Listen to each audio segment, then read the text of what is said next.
আজকে একটা চটজলদি হেলদি টিফিনের রেসিপি তোমাদের সঙ্গে শেয়ার করছি। অবশ্যই বাচ্চাদের স্কুলে টিফিনের জন্য একদম পারফেক্ট। তো প্রথমে চিঁড়ে ভিজিয়ে রাখতে হবে। সে তুমি যেই চিঁড়ে নিতে পারো, ডেকে চাটা চিঁড়েও নিতে পারো, এমনি নর্মাল চিঁড়েগুলোও নিতে পারো। ডেকে চাটা চিঁড়ে হলে অনেকক্ষণ ভিজিয়ে রাখতে হবে, কারণ ওটা একটু শক্ত, আর নর্মাল চিঁড়ে কমক্ষণ ভিজিয়ে রাখলেই হবে। তো এটা ভিজিয়ে দিয়ে এদিকে আমি বাদাম ভেজে নিলাম কারি পাতা দিয়ে, তেলের উপরে পেঁয়াজ আলু ওগুলোকে সব ভেজে নেব। ভেজে নেওয়া নুন হলুদ দিয়ে ভেজে নেব। ভেজে নেওয়া হলে ওই যে চিঁড়েটা যেটা আমি ভিজিয়ে রেখেছিলাম, তো ওটা আস্তে আস্তে করে ছেঁকে নেবো একটা অন্য পাত্রে। কারণ আর এটা কিন্তু অনেকবার জল ফেলে ফেলে ধুইতে হবে, কারণ চিঁড়েতে প্রচণ্ড নোংরা থাকে, তোমরা জানো।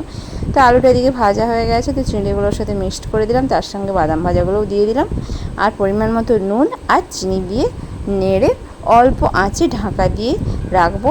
2 মিনিট ছাড়া ছাড়াই আমি কিন্তু নাড়বো, যেহেতু চিনিটা নুনটা গলে ওর সাথে মেশাবে। হয়ে গেলে উপর থেকে একটু ঘি ছড়িয়ে দেবো। অবশ্যই ট্রাই করো আর জানিও। Bye, tata.